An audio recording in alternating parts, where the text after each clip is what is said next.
Sometimes the things we inherit aren't just property. They're promises we never made, debts we never owed. June Avery thought she knew what grief looked like when her uncle died and left her an abandoned mountain town. She expected empty buildings and quiet memories. What she found was a 50-year-old agreement hidden in a vault, signed in her uncle's hand, binding him to a woman named Mrs. Vance. The terms were simple: keep the deal or lose everything. As June cleared the debris and explored the old inn, she discovered hidden rooms beneath the earth and portraits that seemed to follow her with their eyes. Only one person still lived in town: Samuel Bretton, bedridden but watchful, his memory failing but his gaze sharp. What deal did her uncle make? And what happens if June breaks it? Before we jump back in, tell us where you're tuning in from. And if this story touches you, make sure you're subscribed, because tomorrow I've saved something extra special for you. The mountain road to Raven's Hollow wound through pine forests so thick that sunlight barely touched the ground. June Avery drove her pickup truck slowly, mindful of the potholes and washouts that marked decades of neglect. At 57, she'd spent most of her life in forests like these, working as a ranger in Montana's backcountry. She knew how quickly nature reclaimed what humans abandoned. Still, nothing prepared her for the sight that greeted her when the trees finally parted. Raven's Hollow sat in a natural bowl between three peaks, a collection of weathered buildings that looked like they'd been pressed into the earth by the weight of time itself. The main street, if you could call it that, was little more than a dirt path choked with weeds. Buildings leaned at precarious angles, their wooden facades bleached grey by sun and snow. Broken windows gaped like missing teeth. Rust-stained roofs sagged under the burden of neglect. June pulled to a stop near what had once been a general store. The sign still hung above the door, though half the letters had fallen away. She sat for a moment, engine idling, taking it all in. This place had featured in her childhood summers, back when Uncle Henry was still vital, and the town still had a few stubborn residents clinging to memories of better days. She remembered chasing butterflies down this very street, while Henry chatted with neighbors on their porches. The air had smelled of pine resin and fresh bread from the bakery. Now it smelled of decay and abandonment. She turned off the engine. The silence that followed felt profound, almost oppressive. No birds sang. No wind stirred the trees. Just stillness, heavy and waiting. June climbed out of the truck and stretched. Her back ached from the 6-hour drive from Missoula. Her late husband, Tom, used to tease her about that. Said she'd been born 40 years old, already complaining about her joints. The memory brought a sad smile. Tom had been gone 2 years now, taken by cancer that moved through him like wildfire. Their children, both grown, both living on opposite coasts, had urged her to sell the house, move closer to one of them. She'd refused. Staying busy kept the grief at bay. Then Uncle Henry's lawyer had called about the inheritance. She'd assumed it would be a small sum, maybe a few personal items.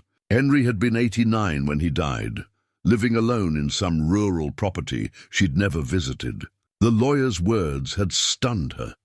Your uncle left you the entire town of Raven's Hollow, Idaho, approximately 40 structures on 200 acres. At first, she'd thought it was a joke. Then came the documentation, the deed, the property surveys. All legitimate, all hers. The practical part of June's mind had immediately begun calculating. Land had value, even this remote. She could sell it to developers, or perhaps the state for parkland. Pay off the mortgage on her house. Fund her retirement. Maybe even help her kids with their own mortgages. But standing here now, looking at the ghost of what had been, she felt something else stirring. Curiosity, perhaps, or duty. Henry had loved this place with a fierceness she'd never quite understood. Why had he held on to it all these years? What had kept him here, alone in this dying town, when he could have sold out decades ago? June grabbed her camping gear from the truck bed. The lawyer had warned her that none of the buildings had power or running water. She'd come prepared with a portable stove, sleeping bag, and enough supplies for a week. Long enough to assess the property, make some decisions, and head home. She chose the old inn as her base. Of all the structures, it looked most intact. The front porch still stood firm, though the railing had rotted away. She pushed open the door, unlocked as everything here was, and stepped inside. Dust motes danced in the afternoon light, streaming through broken windows. The lobby was surprisingly intact. A reception desk stood against one wall, its surface thick with dust. Ancient keys still hung on hooks behind it. To her left, a sitting area featured moth-eaten furniture arranged around a cold fireplace. To her right, a dining room held tables and chairs frozen in place, as if guests had simply vanished mid-meal. June set her gear down and began exploring. The inn had 12 guest rooms upstairs, all in various states of decay. She chose the one with the most intact window. It faced west, toward the mountains, and would catch the evening sun. She swept out the dust and dead insects, spread her sleeping bag on the old mattress frame, and tried not to think about mice. Returning downstairs, she found the kitchen. The old wood stove was rusted but might still work. The pump at the sink wouldn't budge, but there was a well out back, according to the property map. She'd check it tomorrow. It was while searching the kitchen cupboards for anything salvageable that she found Uncle Henry's compass. It sat in the front desk's top drawer, nestled in a bed of yellowed receipts. The brass case was worn smooth by decades of handling, the glass face scratched but unbroken. June recognized it immediately. She'd seen it attached to Henry's belt loop every summer of her childhood. He'd been a surveyor before retirement, and the compass had been his most prized tool. She held it up to the fading light. The needle swung lazily, then settled, pointing northwest. Not quite north, but close. Except when she turned, the needle followed her movement exactly. She frowned and held it steady. The needle trembled, shifted, and pointed to the northeast. Demagnetized, she muttered, tucking it into her pocket anyway. It was a piece of Henry, a connection to those long-ago summers. She'd keep it. As evening approached, June took stock of the town's layout. The main street ran roughly east to west, flanked by commercial buildings, the general store, a post office, a hardware store, a small bank. Behind these, residential streets branched out in neat grids, though many houses had collapsed entirely. At the west end stood a white clapboard church, its steeple intact but listing slightly. At the east end, the road continued toward what looked like mine entrances carved into the mountainside. She walked slowly, noting structural issues, trying to assess what might be salvaged. But her mind kept wandering to memories. That house with the blue door, hadn't that been where Mrs. Chen lived? She'd made dumplings and invited June in for lunch once. And there, the schoolhouse. June remembered peering through those windows at the desks arranged in neat rows, imagining what it must have been like when children filled them. Now everything was silent, empty, haunted by the ghosts of ordinary lives. As darkness fell, June returned to the inn. She lit a camping lantern and ate a cold dinner of crackers and cheese, sitting on the porch steps. The temperature dropped quickly at this elevation. She pulled her jacket tighter and watched stars emerge in a sky unpolluted by city lights. A sound reached her, distant, unclear. She stood listening. There it was again, a creak like a door swinging on rusted hinges. She scanned the street, but saw nothing moving in the darkness. Old buildings settled and groaned. Nothing unusual in that. Still, the silence that followed felt different than before. Not empty, occupied, June shook her head. She was tired, emotional, probably projecting. This town had been abandoned for years. Henry's lawyer had confirmed that. No one lived here anymore. She went inside and locked the door, an instinctive gesture, pointless in an empty town. She climbed the stairs to her chosen room, the floorboards creaking under each step. Through the window, she could see perhaps a dozen buildings, their shapes angular and sharp against the starlight. In one of those buildings, she couldn't tell which, a light flickered. June pressed her face against the glass, straining to see. There, a second-story window in a house across the street. A pale glow, there and gone in an instant. Like a candle being carried past a window, her heart quickened. Someone else was here. She watched for 10 minutes, but the light didn't return. Maybe she'd imagined it. A trick of starlight on glass, her mind filling empty spaces with meaning. But when she finally lay down to sleep, exhaustion pulling her under, She couldn't shake the feeling that somewhere in the darkness, someone was watching back. June's dreams that night were fragmented and strange. She walked down the main street, but the buildings were intact, lights blazing in every window. People passed her, men in work clothes, women in long skirts, children chasing hoops. No one acknowledged her. She tried to speak, but no sound came out. She tried to touch a woman's shoulder, and her hand passed through empty air. The scene shifted. She stood in a room she didn't recognize. Dark wood paneling, heavy furniture, a portrait on the wall. A woman in the portrait watched her with cold eyes. June tried to turn away, but her feet wouldn't move. The woman in the portrait smiled, and June felt a chill run through her body that had nothing to do with temperature. She woke gasping, disoriented in the darkness. Her lantern had burned out. For a moment she couldn't remember where she was. Then memory returned. The town, the inheritance, the empty buildings, and the sound of footsteps on the stairs. June froze, listening. Slow, deliberate steps climbing toward the second floor. Toward her room. Her hand fumbled for the flashlight she'd left beside the sleeping bag. She found it, clicked it on, and pointed it at the door. The footsteps stopped. "Hello?" Her voice came out steadier than she felt.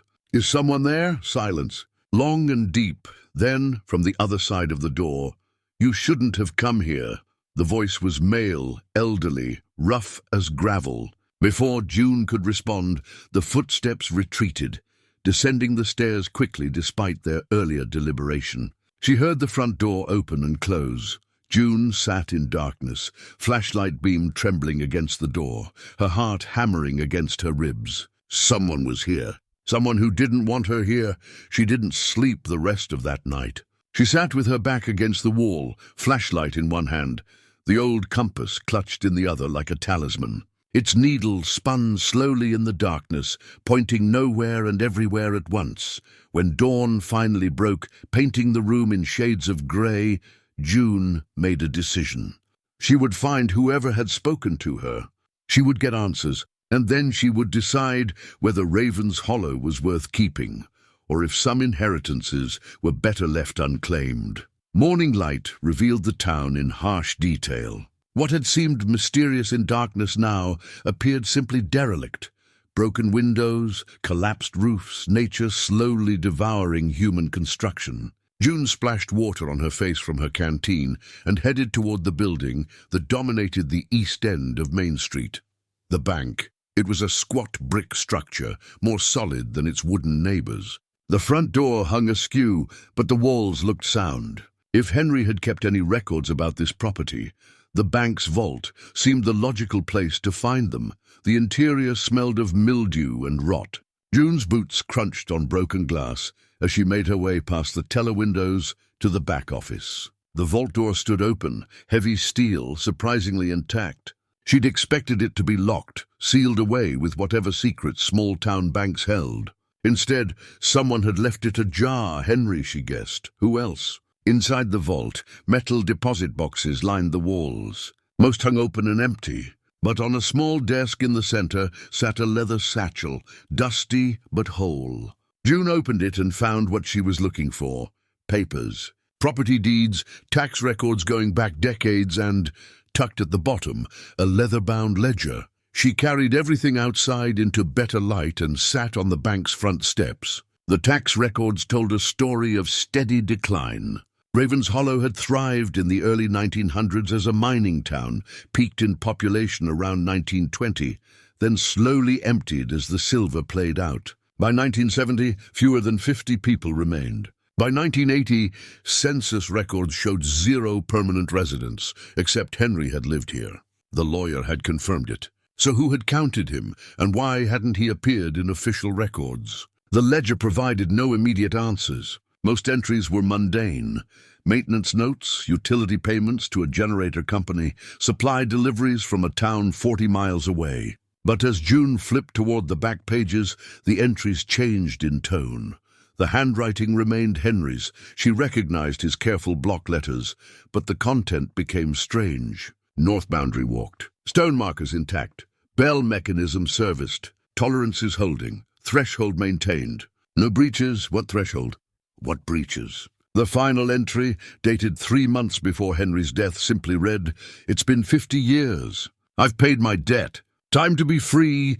June stared at those words, trying to parse their meaning. What debt could last 50 years? She flipped back through the ledger, searching for context, and found a date circled in red ink, June 15th, 1975. Beside it, Henry had written, "Agreement signed. Terms accepted." God help me. June checked her phone. No signal as expected, but the date function worked. Today was June 12th, 2025, 50 years and 3 days since that entry. A chill that had nothing to do with mountain air crept down her spine. She stood, leaving the papers on the steps, and approached the vault again. This time she looked more carefully. The vault itself was perhaps 8 feet square, but the back wall seemed shallow compared to the building's exterior dimensions. She ran her hands along the metal panels, searching for seams or hinges. There, a narrow gap, almost invisible, running floor to ceiling. June pushed against the panel. Nothing. She tried sliding it sideways. Still nothing. Then she noticed the small keyhole near the floor, so low she'd missed it before. Back to the satchel. Among the papers, she found a ring of old keys. The third one fit. The panel swung inward, revealing a second chamber behind the vault proper. This one was smaller, barely large enough to stand in, and empty except for 2 items, a rectangular stone tablet propped against the far wall, and a wooden box on the floor. June stepped inside. The stone tablet bore carved letters, deep and precise. She read them aloud. "Keep the deal, or lose the place." The words echoed in the small space, taking on weight beyond their simple meaning. This wasn't advice.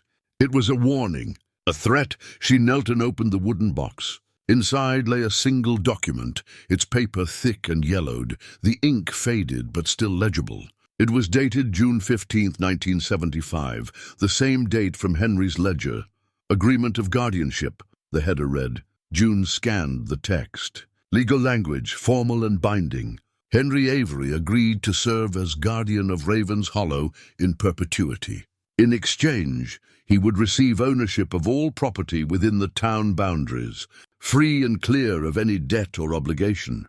His duties as guardian were listed: maintain the threshold boundaries, perform monthly inspections, ensure the integrity of protective measures, and above all, prevent unauthorized access to what lay beneath. Beneath what? The mines. The agreement was signed twice. Henry's signature she recognized. The other was ornate, almost calligraphic. Constance Vance, Mrs. Vance. The name meant nothing to June. She'd never heard Henry mention anyone by that name during those childhood summers. She photographed the document with her phone. Then the stone tablet. Evidence, proof that something strange had happened here, even if she didn't yet understand what. As she backed out of the hidden chamber, her shoulder brushed the stone tablet. It shifted slightly and she heard something, a sound like grinding gears deep beneath the earth. Distant but distinct. Then silence. June stood very still, listening. Nothing more came. She convinced herself it was settling. Old mechanisms finally giving way after decades of disuse. But her hands shook as she locked the panel again and gathered the papers. She needed to leave. Get to a town with cell service.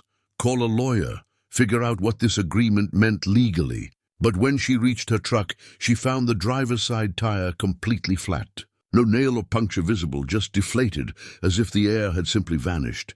The spare was also flat. So were the other 2 tires. June walked slowly around the truck, checking each one. No slash marks. No damage to the valves. Just 4 perfectly flat tires on a vehicle that had been fine yesterday evening. Coincidence, she told herself. But she didn't believe it. She looked up and down the empty street. "Whoever you are," she called out, "I know you're here." "Show yourself." No response. No movement. Just the morning wind beginning to stir, carrying the scent of pine and something else. Something musty and old. Like air from a sealed room suddenly opened. June walked back to the inn, moving quickly, but trying not to run. Running meant fear, and she wouldn't give in to that, not yet. She'd survived 2 years of watching her husband die by inches.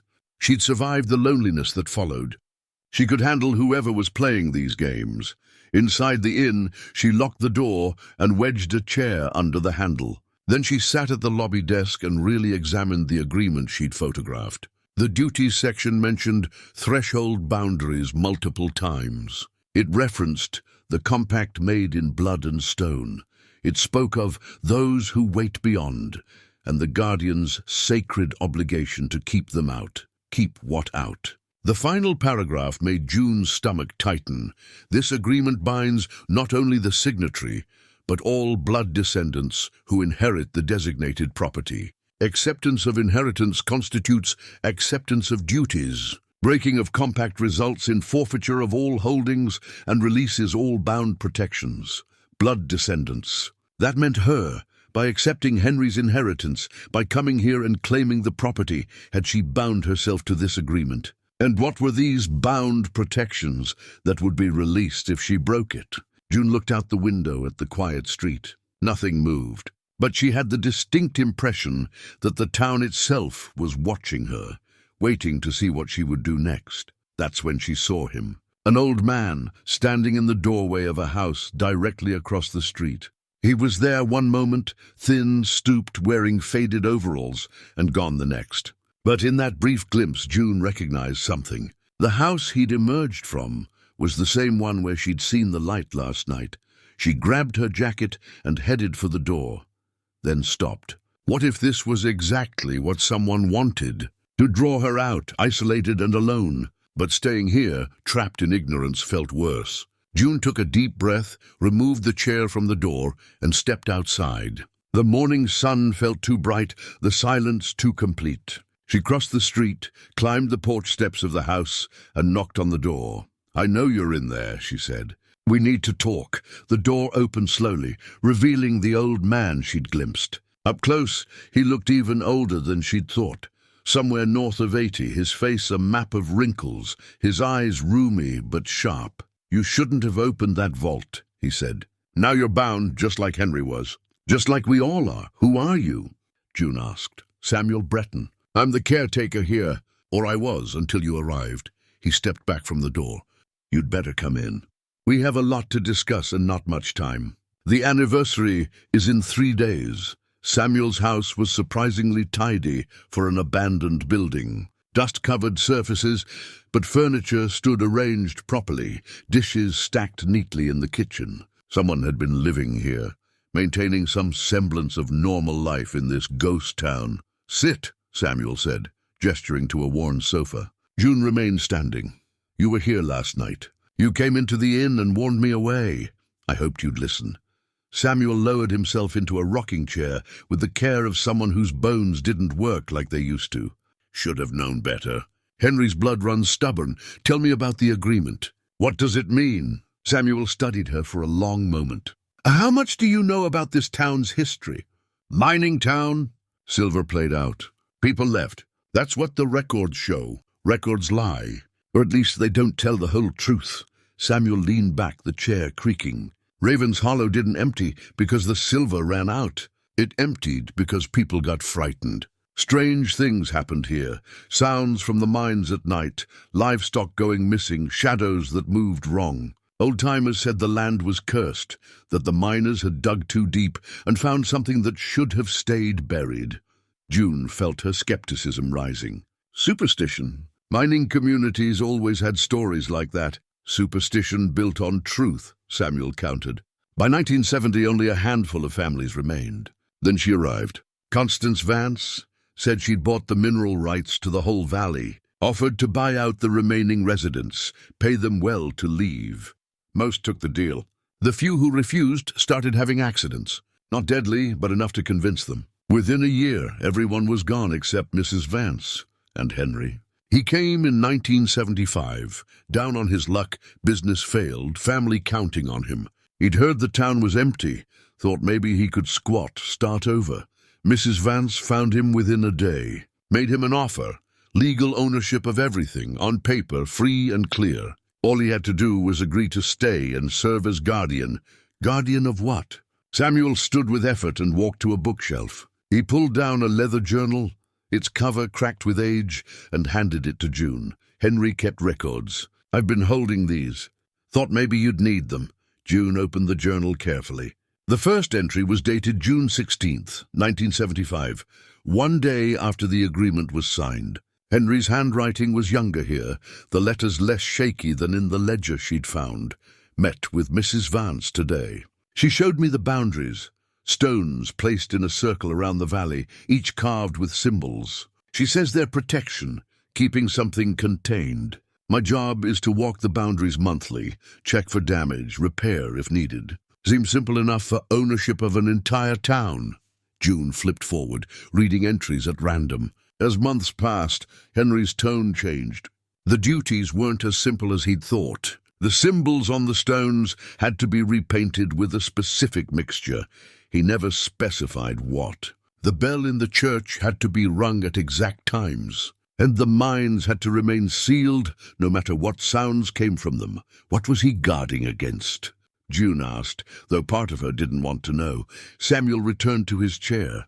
Mrs. Vance never told him everything, but over the years, Henry figured some of it out. This valley sits on what you might call a thin place, where the barrier between our world and something else wears thin. The indigenous people who lived here first, they knew. They avoided settling permanently, used it for vision quests but never stayed long. That's folklore. Is it? Samuel interrupted. Then explain why your truck's tires went flat overnight. Explain why you can't get cell service anywhere in this valley, even though you should. Explain the shadows you've seen moving, the voices in the wind. June wanted to argue, but she couldn't. She had seen things, heard things, and the agreement in the vault had been real, legally binding. Let's say I believe you, she said carefully. What happens now? The agreement says I'm bound by inheritance. That's the clever part of Mrs. Vance's compact. Blood inheritance. Henry tried to break it. That's why he died. 3 months ago, he attempted to deed the property to a conservation trust, thinking that would free him. The morning after he signed those papers, he was found dead. Heart attack, the coroner said. But Henry's heart was strong as an ox. The image of her uncle, dying alone in this empty place, trying desperately to escape some supernatural obligation, made June's chest tighten. Where is Mrs. Vance now? Samuel's expression darkened. And gone, has been for years, but her compact remains. The boundaries still hold, and someone has to maintain them. June stood and walked to the window. Outside, the town looked exactly as it had. Empty buildings, overgrown streets, nothing moving. Normal abandonment. But now she understood what she was really seeing, a prison or a seal, and she was its newest warden. I need to see the boundaries myself, she said. I can show you. But June, once you walk them, once you acknowledge what they are, there's no going back. You'll be bound even more surely than you are now. I'm already bound according to that agreement. I might as well understand what I'm bound to. Samuel nodded slowly. Tomorrow morning, then. The walk takes most of a day. Best to start at dawn. June left Samuel's house with Henry's journal tucked under her arm. The sun had climbed high, but the temperature remained cool.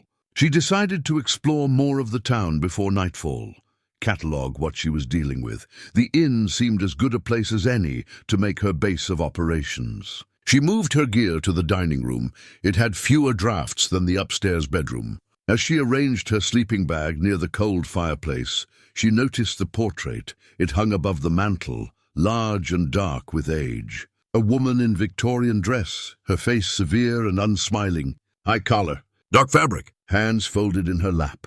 But the eyes, there was something about the eyes that made June pause.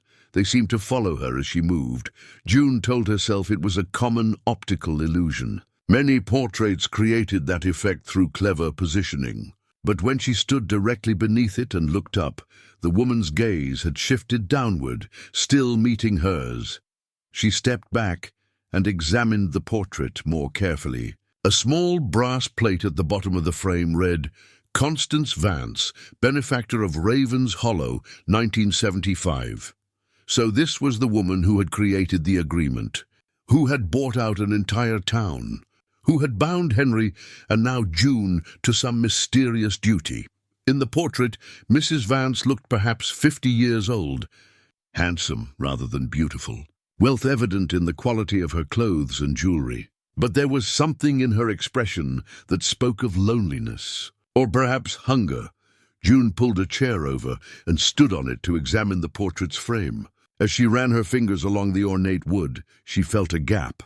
Something was tucked behind the painting, between canvas and frame.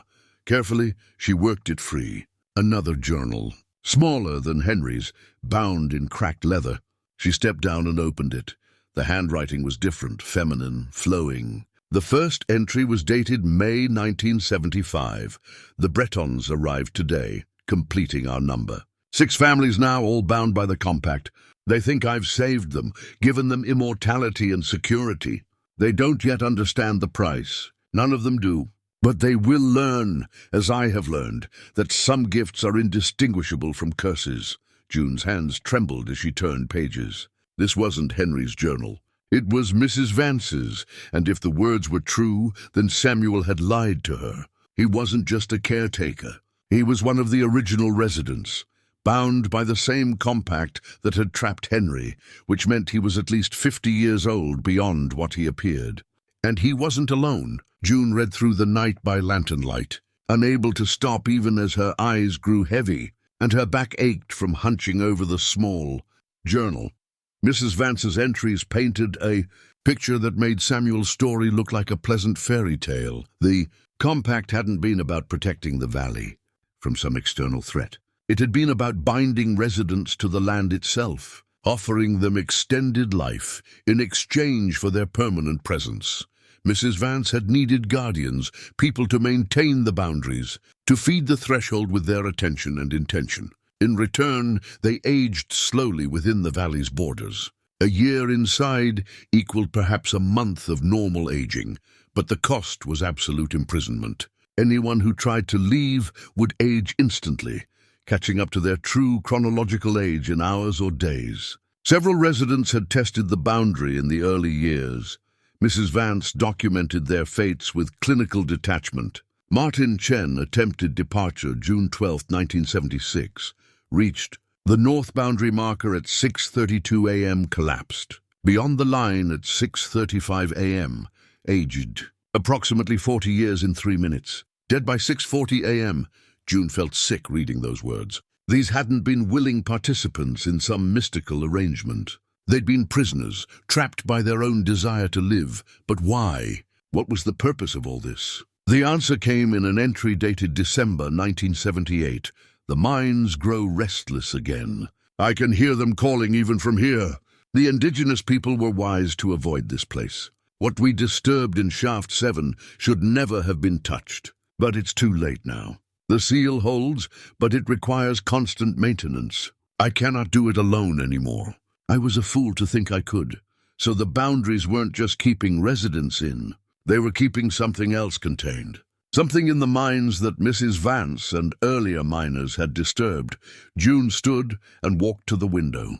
Dawn was breaking, painting the mountains in shades of pink and gold. Beautiful and treacherous like everything else about this place, she needed to see the mines. But first, she needed to confront Samuel with what she'd learned. She found him sitting on his porch, as if he'd been waiting for her. He looked more tired than yesterday, if such a thing was possible. His skin had a grey cast to it. You read it, he said. It wasn't a question. Why did you lie to me? Samuel sighed.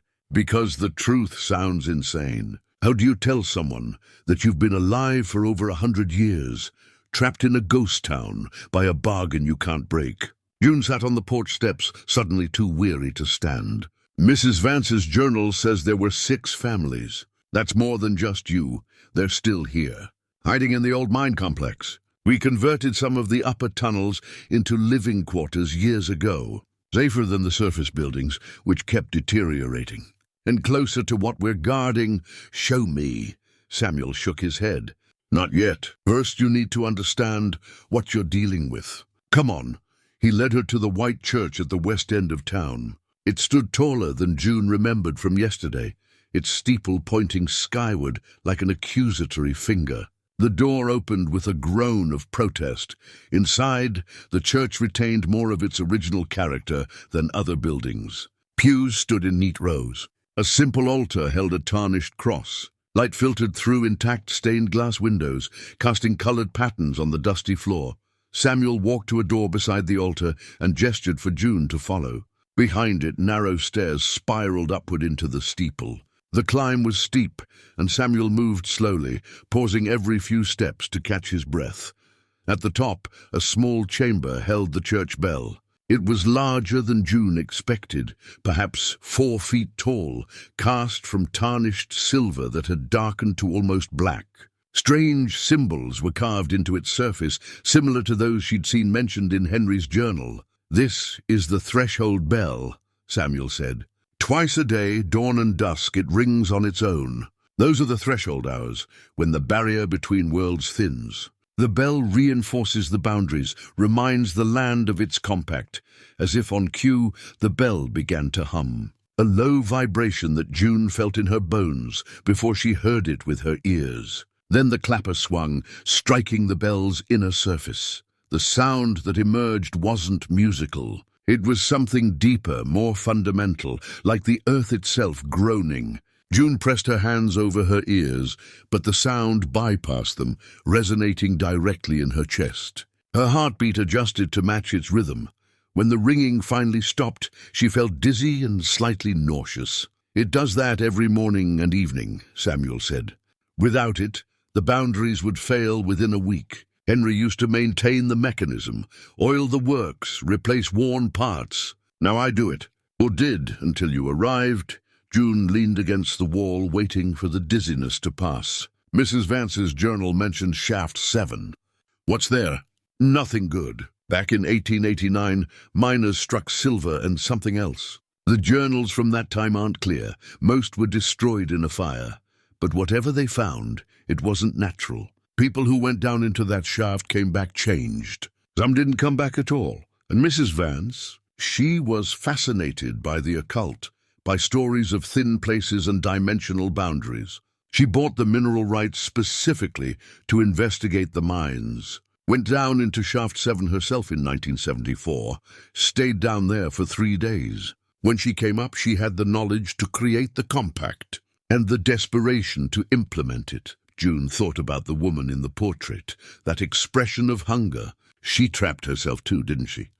Samuel nodded slowly. The compact required a primary anchor, someone to bind the magic to. She volunteered herself, thinking she'd control it.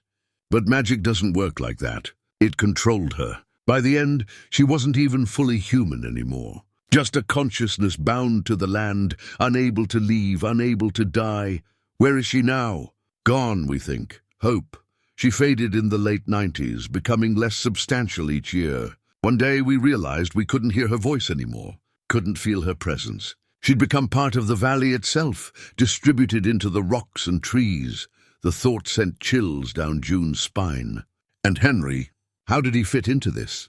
Mrs. Vance needed a successor, someone with no connection to the original compact who could maintain the boundaries from outside. She chose Henry, desperate enough to accept, innocent enough not to understand what he was agreeing to. He was supposed to live here, perform the rituals, keep the seal intact. And for 50 years he did, until 3 months ago, until he found what he thought was a way out. The compact's anniversary clause. If he could survive 50 years and then transfer ownership before accepting another term, the magic would lapse. He'd be free. Samuel's voice grew heavy. But you can't outsmart magic that old. The land knew what he was trying to do. It killed him before he could complete the transfer. June felt tears prick her eyes, thinking of Henry's last months. Living alone with that hope, that desperate plan, only to have it fail at the final moment. And now I'm here. Now you're here. And the anniversary is in 3 days. On that day, either you accept the compact fully, binding yourself as guardian for the next 50 years, or you reject it, which breaks the seal entirely. What happens if the seal breaks? Samuel met her eyes, and in them June saw genuine fear. Whatever's in Shaft 7 gets out, and we all die. Us in the tunnels, you and probably anyone within 100 miles when it spreads. They descended from the steeple in silence. June's mind raced, trying to find options, loopholes. any way out that didn't end in either her imprisonment or mass death. As they emerged from the church, she heard something, a rumbling from the direction of the mines. Deep and sustained, like thunder trapped underground. Samuel's face went pale. That shouldn't be happening, not yet. The boundaries are failing faster than I thought. Show me the mines. Show me what we're actually dealing with. He hesitated, then nodded. All right. But June, once you see it, you can't unsee it. And you'll understand why there's no good choice here. Only terrible ones. They walked east along the main street, past the abandoned homes and shops, toward the mountain where dark openings gaped like mouths. The rumbling grew louder as they approached. June could feel it through the soles of her boots, a vibration that spoke of vast spaces and restless things. At the largest mine entrance, Samuel stopped. A crude barrier of wooden planks crossed the opening, but they looked old and fragile. Shaft 7 is about half a mile in, he said. We sealed it decades ago, but the seal is weakening. That's what you're hearing. Something pressing against the barrier, testing it. What is it? Specifically, Samuel looked at her for a long moment. Mrs. Vance's journal called it a doorway. A place where our reality wears thin and something else presses through. The miners opened it accidentally. She tried to control it. We've been trying to keep it closed ever since. Another rumble, louder this time. Dust puffed from the mine entrance. June made a decision. I need to talk to the others. The family's hiding in the tunnels. If I'm going to make a choice about this, I need to hear from everyone affected. They won't thank you for it. We've lived with this secret for so long. We'd rather keep hiding than face judgment. I'm not here to judge. I'm here to understand. June turned back toward town. Tonight. Gather them. I want to hear their stories, Samuel called after her. And then what? What will you do? June didn't answer because she didn't know, but she had 3 days to figure it out. 3 days. To decide between her freedom and her responsibility. Between walking away and letting horror loose, or staying and becoming its eternal jailer. Neither choice felt like living, but maybe that was the point of deals made with desperate magic. Nobody walked away truly free. June spent the afternoon walking the town's perimeter, searching for the boundary stones Samuel had mentioned. She found the first one about a quarter-mile north of the main street, half hidden by undergrowth.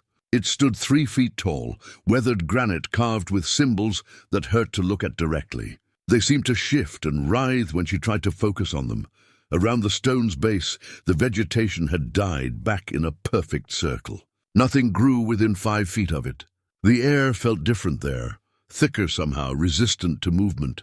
She continued walking, following the rough circle of the valley.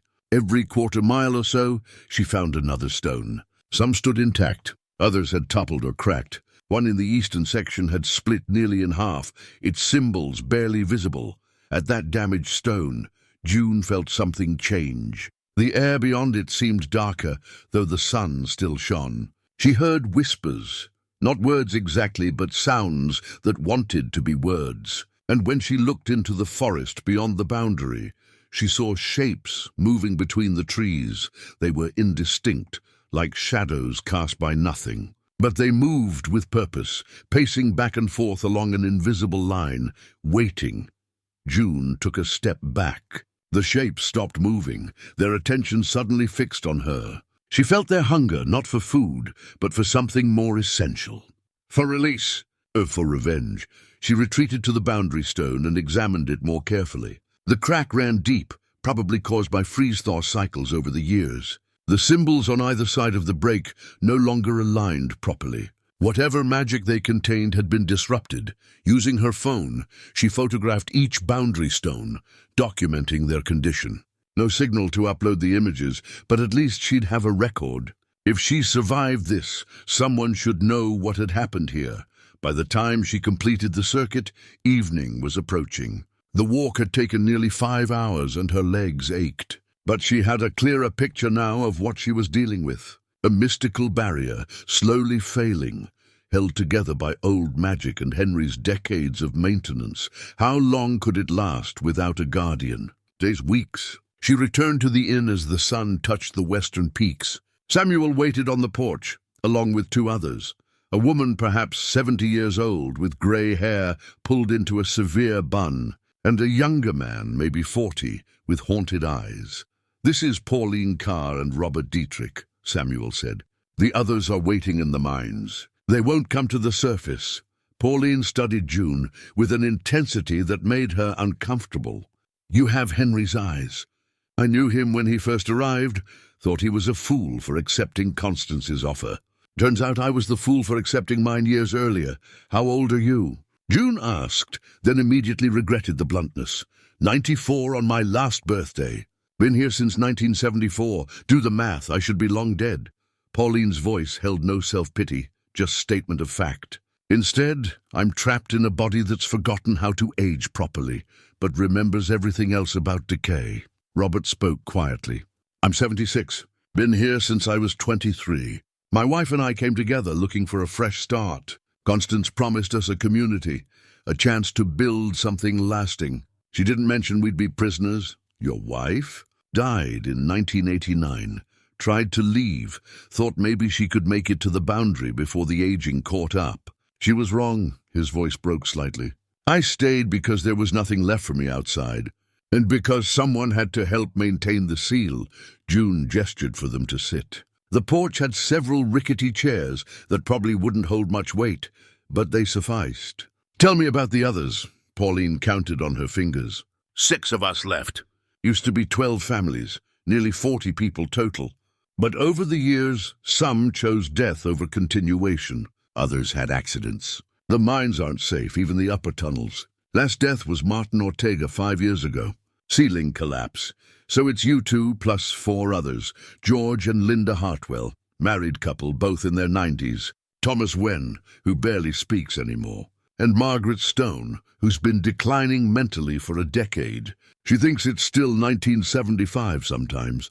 Samuel's voice was heavy. "We're not just trapped physically. We're trapped in time, watching ourselves slowly break down without the mercy of death." June absorbed this. 6 elderly people, imprisoned by a bargain made decades ago, dependent on the seal holding to maintain their extended lives. And if she broke the seal to free herself, they would die within days. "What about descendants?" she asked. "Did any of you have children here?" The silence that followed was answer enough. Finally, Robert spoke. "Constance's compact had a clause about that. Children born within the boundaries would be bound from birth. No choice, no escape. We all decided it would be cruel, so there were no children." June felt the weight of that decision. An entire community choosing sterility over condemning the next generation to their fate. Mrs. Vance's journal mentioned that she went down into Shaft 7. What did she find? Pauline and Samuel exchanged glances. Samuel nodded slightly, giving permission. "She never said exactly," Pauline began, "but she came back different, obsessed. She talked about doorways and thresholds, about places where the fabric of reality wore thin. Said the miners had opened something that should never have been disturbed, not a physical thing, but a passage, a way for things from elsewhere to push through. Things. What kind of things? The shapes you saw at the boundary. Those are some of them. But there are others deeper in Shaft 7, closer to the source. Mrs. Vance described them as remnants, pieces of consciousness from somewhere else, drawn to the opening like moths to flame. Not alive in any way we'd understand, but not inanimate either. Hungry for experience, for sensation, for existence in our world." Robert added, "She created the compact to seal the passage and bind guardians to maintain it. The boundary stones channel power into a containment field. The bell rituals reinforce it twice daily. And the guardian, whether Constance, then Henry, now potentially you, serves as the focal point, the conscious will that holds everything together." June stood and walked to the porch railing. The sun had set, leaving the valley in deep twilight. "So if I refuse the compact, the seal fails. Those things get out. What happens then?" "We don't know for certain," Samuel admitted. "Constance thought they'd spread like infection, consuming anyone they encountered, growing stronger with each victim.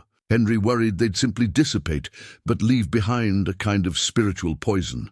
Madness, violence, despair affecting everyone in an expanding radius." "And you?" June asked. "What do you think?" Samuel met her eyes. "I think they'll do what any imprisoned thing does when finally released. They'll rage, they'll destroy, and they'll make sure no one can trap them again." June turned back to face them. "There has to be another way, some method to seal Shaft 7 permanently without requiring a guardian." "Henry looked for 50 years, Pauline said. He researched everything, folk magic, indigenous practices, modern occultism. There's no permanent seal without a living anchor. That's the nature of this kind of magic. It requires consciousness, will, constant attention. Then we make the seal stronger. Repair the damaged boundary stones, reinforce the rituals." "Buy time, you mean?" Robert's voice was flat. "That's all Henry did, buy time. And it cost him everything." June felt anger rising. "So you're saying I have no choice?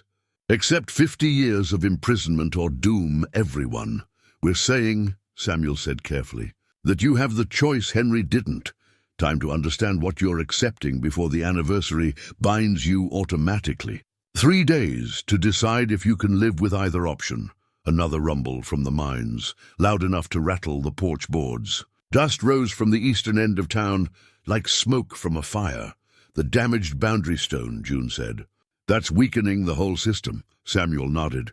"We've been trying to repair it, but without proper tools or knowledge, we've only slowed the degradation. When it fails completely, the whole network will collapse within hours."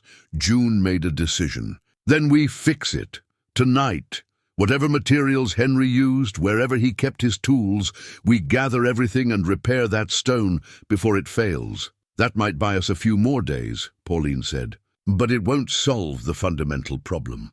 One problem at a time." June looked at each of them. "Show me where Henry kept his maintenance supplies. We work through the night if we have to. Hope and despair warred on their faces, hope that action might help, despair that it would only delay the inevitable.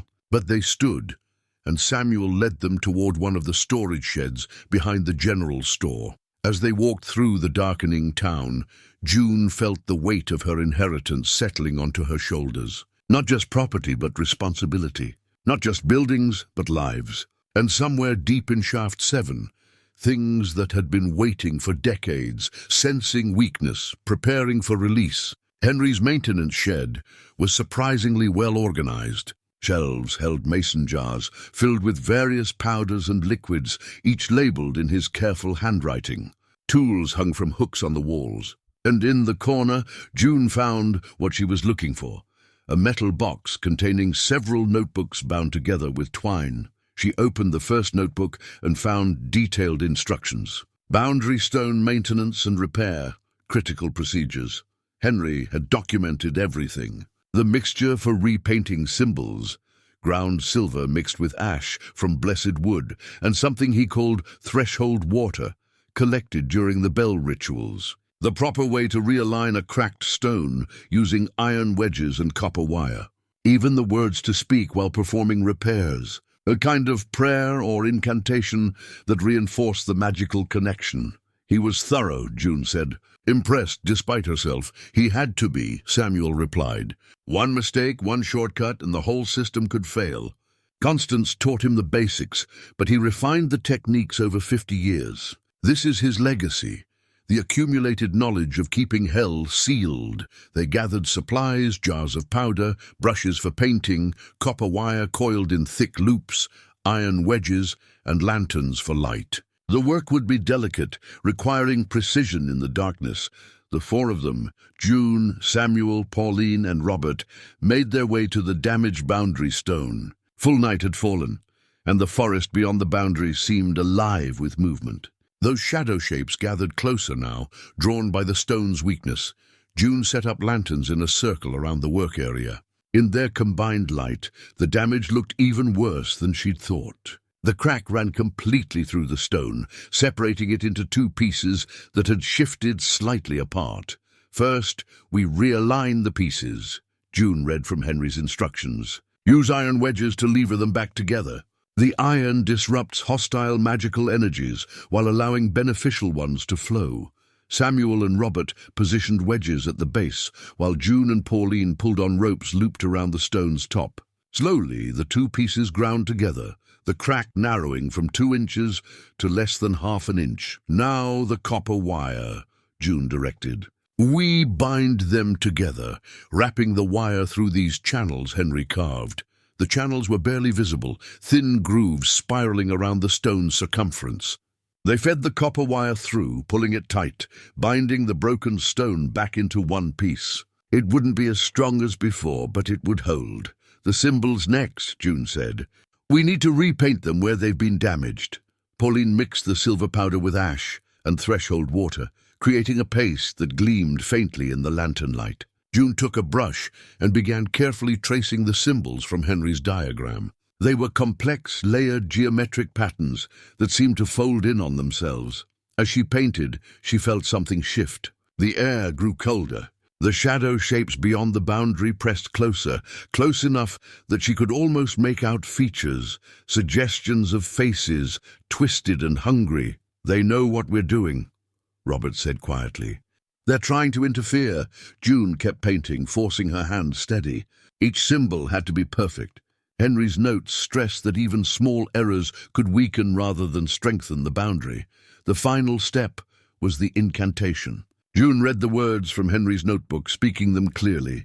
"By stone and symbol, by will and word, the boundary holds. What lies beyond remains beyond. What lies within remains protected. The threshold is maintained. Nothing dramatic happened. No flash of light or surge of power. But June felt something, a subtle shift in the air pressure, like a door closing firmly. The shadow shapes retreated slightly, their attention frustrated. "It worked," Samuel said with relief. "The boundary is holding again." They gathered their supplies and returned to town.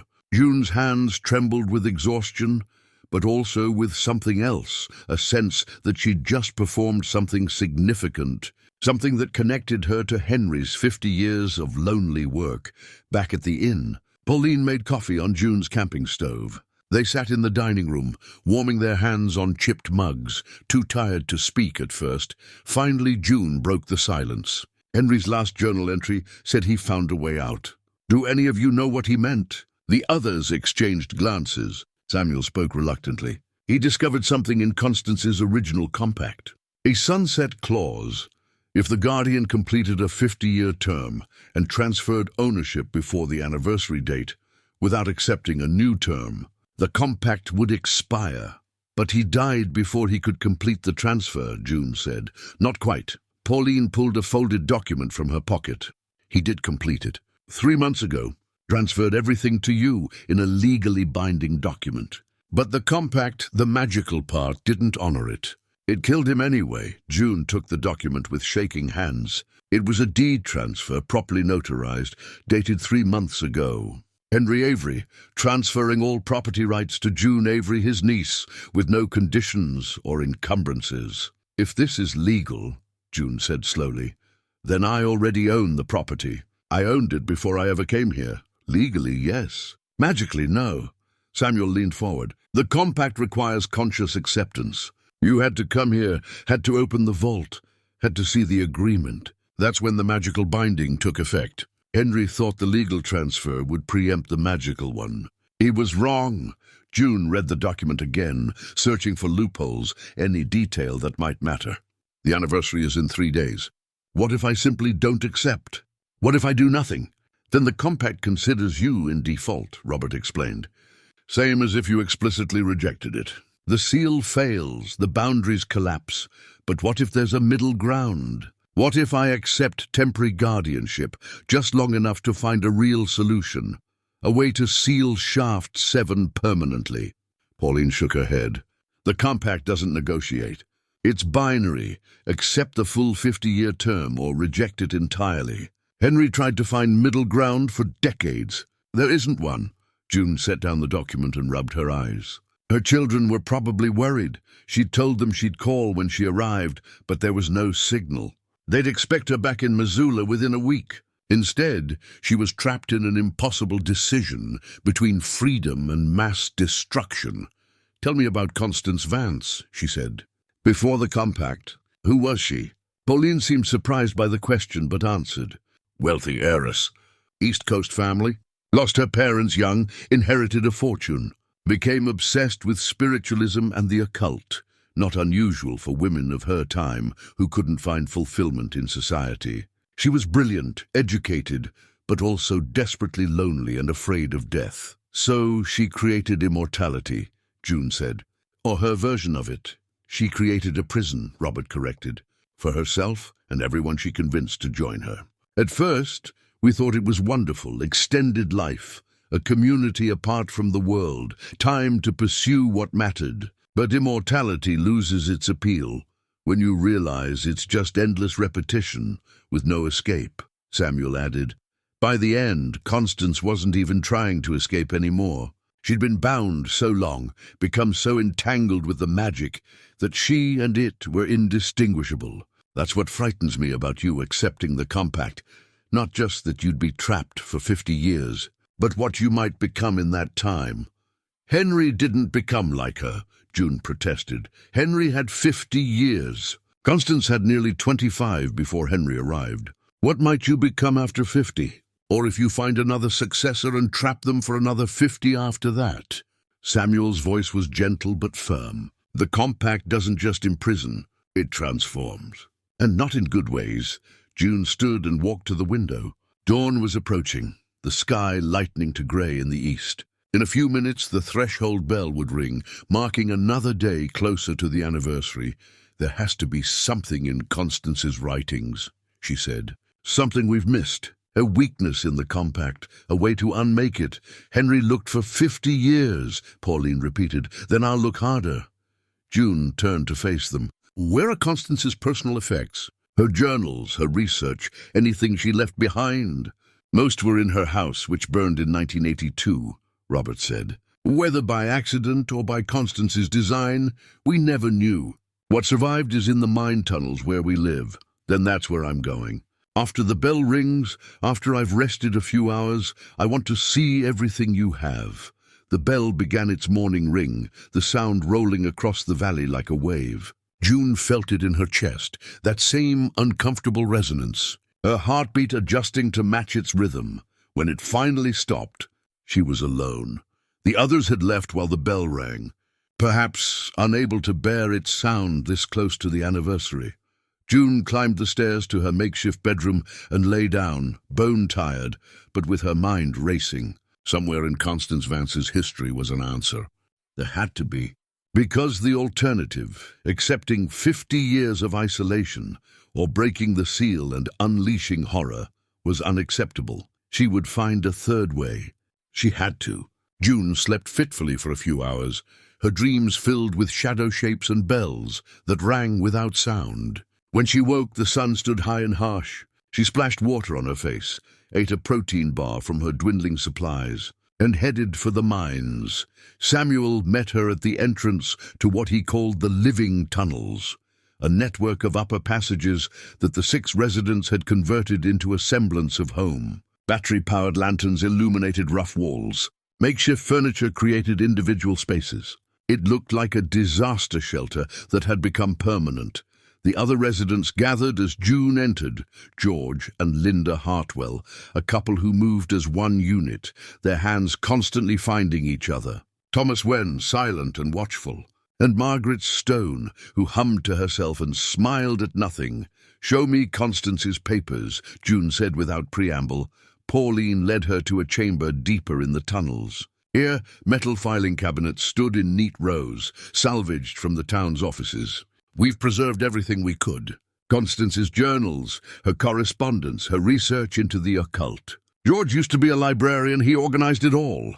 June began pulling folders, spreading them across a makeshift table. For hours she read. Constance's early letters to occult societies, her journals documenting travels to supposed thin places around the world, her increasingly desperate experiments with ritual magic. But it was a folder labeled Raven's Hollow, Original Research 1974, that made June stop cold. Inside were photographs, not the kind she'd seen before. These were crime scene photos, though old and unofficial. They showed bodies in the mine, dozens of bodies, some mummified by the dry air, others reduced to bones. "What is this?" June demanded. The residents gathered around, their faces troubled. Samuel spoke first. The original miners. The ones who opened Shaft 7 in 1889. When Constance first explored the mine, she found them. They hadn't left or died elsewhere. They died in the tunnels, trying to seal what they'd opened. June felt sick. How many? 37, George Hartwell said quietly. We found Constance's census later. The entire mining camp, men, women, a few children. All dead within a week of breaking through into Shaft 7, and Constance built a town on top of their mass grave. June's voice shook with anger. She knew what had happened, and she brought people here anyway. She thought she could control it, Pauline said. Thought her magic was stronger, her knowledge more complete.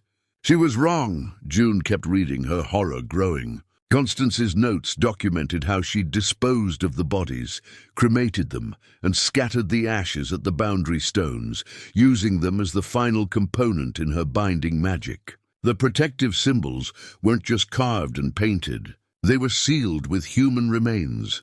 Blood and bone magic, June whispered. The most forbidden kind, Robert nodded. We didn't know at first. She never told us what the symbols were made with. When we figured it out years later, we confronted her. She said it was necessary, that only death could bind the doorway, only human essence could fuel the protection. June pulled out more documents. Death certificates, falsified ones. Constance had registered deaths for people who'd never existed, creating false records to explain why no one questioned the missing miners. She'd been systematic, methodical, and utterly ruthless in covering her tracks. But it was the final document in the folder that changed everything. A death certificate for Constance Vance herself, dated November 15th, 1975. Cause of death, cardiac arrest. Signed by a Dr. James Morrison from Boise. June held it up. This says Constance died in 1975, but you all said she lived for years after, that she faded away in the 90s. The silence that followed was deafening. Finally, Pauline spoke, her voice barely above a whisper. We need to tell her the truth, Samuel. All of it. Samuel sat heavily on a crate, suddenly looking every one of his 100+ years.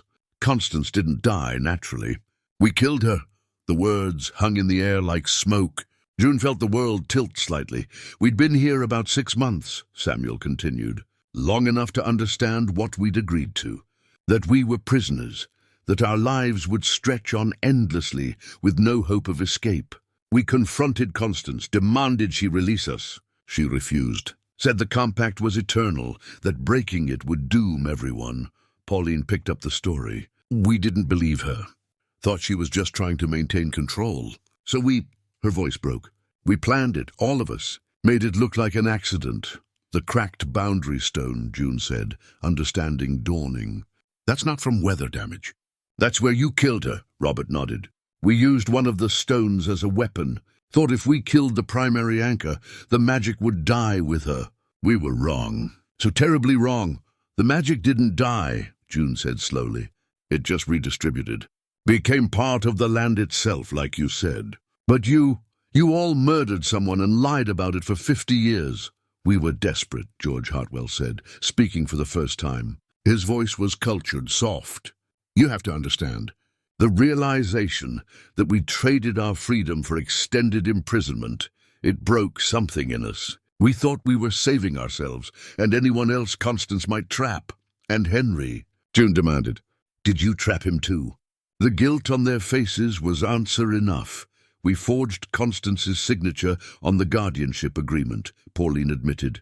Made it look like she'd created it before her death. When Henry arrived 6 months later, desperate and vulnerable, Samuel approached him with the offer. We made him think Constance was still alive, still in control, that accepting the compact was his choice. It was his choice, Samuel protested weakly. He agreed. Based on lies? June's anger burned hot and righteous. You manipulated a desperate man into 50 years of slavery. You're no better than Constance. You're worse because you knew exactly what you were doing. Margaret Stone, who'd been humming throughout, suddenly spoke clearly. We were wrong. I've been saying it for years, but no one listens to Mad Margaret. We were wrong to kill her. Wrong to trap Henry, and wrong to let you come here without telling you the truth. The truth, June repeated bitterly. She pulled out her phone and photographed the death certificate, the photos of the miners' bodies, everything that proved what had really happened. No signal to send them anywhere, but she'd have evidence. The truth is that this entire compact is built on murder and lies. Constance killed miners. You killed Constance. And Henry. Henry figured it out, Samuel said. About 10 years ago, he found the real death certificate, put together the timeline. He knew we'd lied to him. That's when he started searching desperately for a way out. June felt tears of rage and grief burning behind her eyes. He spent his last decade knowing he'd been betrayed, knowing his entire adult life had been stolen by people he trusted. He stopped talking to us after that, Linda Hartwell said softly. Lived alone, maintained the boundaries only because not doing so would have killed us all. But he never forgave us. And he shouldn't have, June stood, gathering the documents. The vengeful spirits pressing at the boundaries. They're not some abstract evil. They're the murdered miners. The people Constance killed and used as fuel for her magic. They've been trapped here for over a century, bound into the very seal that keeps them out. Thomas Wen finally spoke, his voice rusty from disuse. They want justice, revenge, to make everyone pay for what was done to them, and breaking the seal would release them, June said. Not to spread like infection, but to exact vengeance on the people who murdered them and bound their remains into eternal service. She looked at the 6 residents. On you. On all of us, Samuel corrected. We're all complicit now. The land doesn't distinguish between perpetrators and inheritors. June felt the weight of it crushing down on her. The choice wasn't between her freedom and preventing abstract horror. It was between maintaining a seal built on murder, continuing to imprison the spirits of innocent people, or releasing them and accepting the consequences. There's more, Pauline said reluctantly. In Constance's private journal, the one she kept encrypted, she produced a small leather-bound book, its pages covered in symbols and code. George cracked it 5 years ago. It took him 3 years of work. George opened to a marked page. Constance knew the compact was unsustainable. She wrote this entry a week before we killed her. The seal can be ended without catastrophe, but only through willing sacrifice. The primary anchor must be released through forgiveness, and the secondary anchors, the miners' remains, must be given proper burial with rites of peace. Only then will the doorway truly close and the land be freed. She knew how to end it, June said, her voice hollow. She knew, and you killed her before she could implement it. We didn't know about this journal then, Samuel said. We found it years later, after Henry arrived. By then it seemed too late. The compact was established, Henry was bound. We hoped he might figure it out and free us all, but he ran out of time. June looked at the journal entry again. Willing sacrifice. What does that mean specifically? George read further.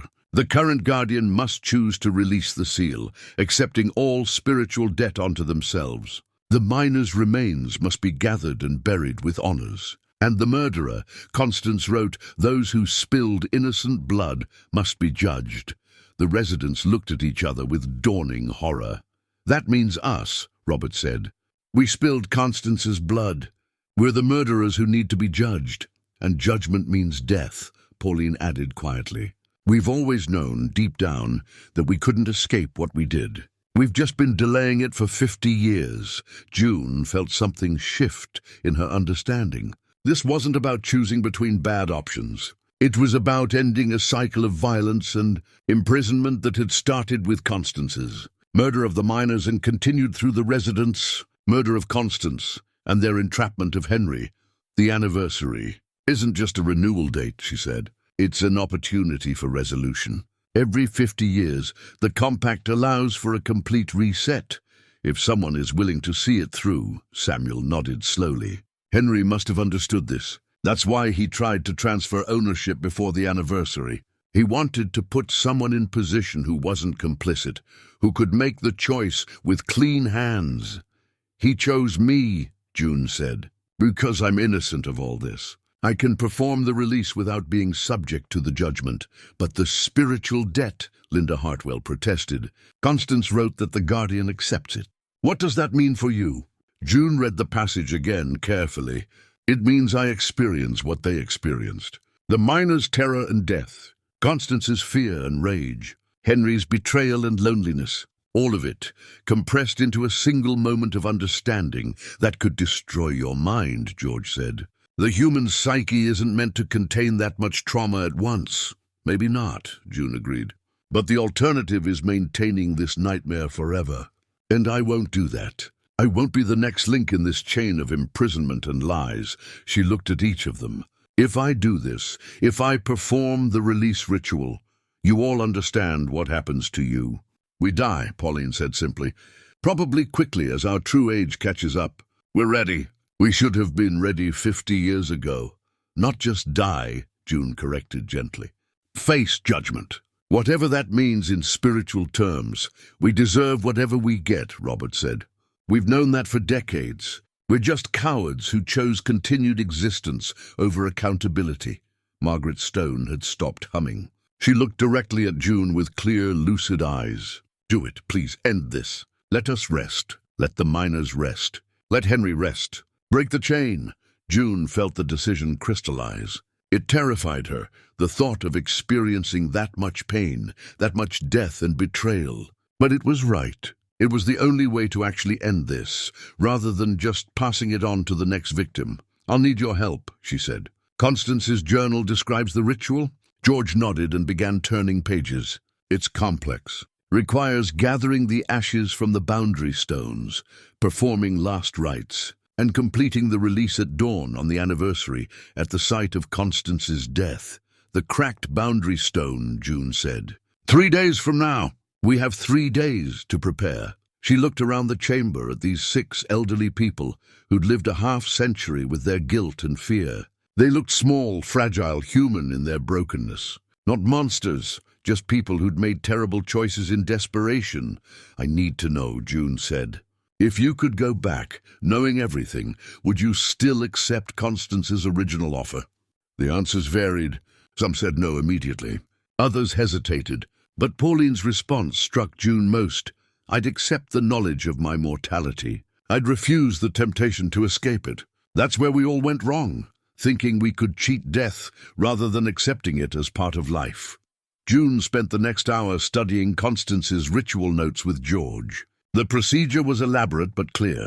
They'd need to collect the ashes embedded in each boundary stone, a painstaking process. They'd need to prepare a burial site with specific orientation and blessings. And June would need to fast for 3 days to prepare her body and mind for the spiritual ordeal ahead. As she prepared to leave the tunnels, Samuel stopped her. Thank you for being brave enough to see this through. Henry chose well when he picked you as his heir. He didn't pick me for bravery, June said. He picked me because I'm a survivor. And survivors do what's necessary, no matter how hard. She climbed back to the surface, documents clutched in her arms, her mind already working through logistics. 3 days to gather materials, perform preparations, and ready herself mentally for what amounted to spiritual martyrdom. The sun was setting, painting the valley in shades of red and gold. Beautiful and terrible, like everything about this cursed place. In 3 days, it would all end, one way or another.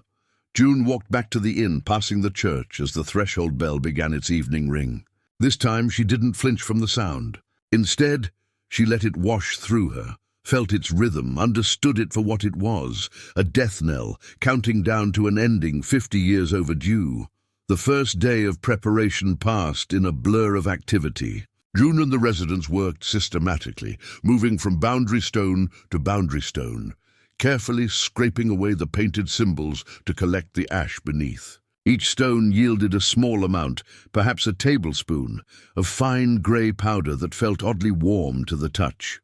These are their remains, June said quietly, holding a vial of ash up to the light. 37 people reduced to dust and bound into service. Constance was thorough, George said, his voice heavy with old shame. She crushed their bones, mixed the powder with ash from wood, and sealed them into the paint mixture. Every boundary stone contains a portion. She said it was necessary, that only human essence could bind the magic permanently. By evening, they'd collected ash from all 12 stones. June poured it carefully into a cedar box she'd found in the church, something that had once held communion wafers, now repurposed for a different kind of sacred duty.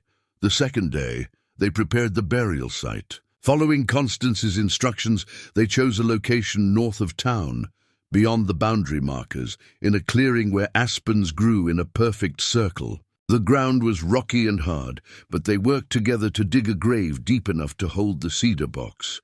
"Why outside the boundaries?" June asked as they dug.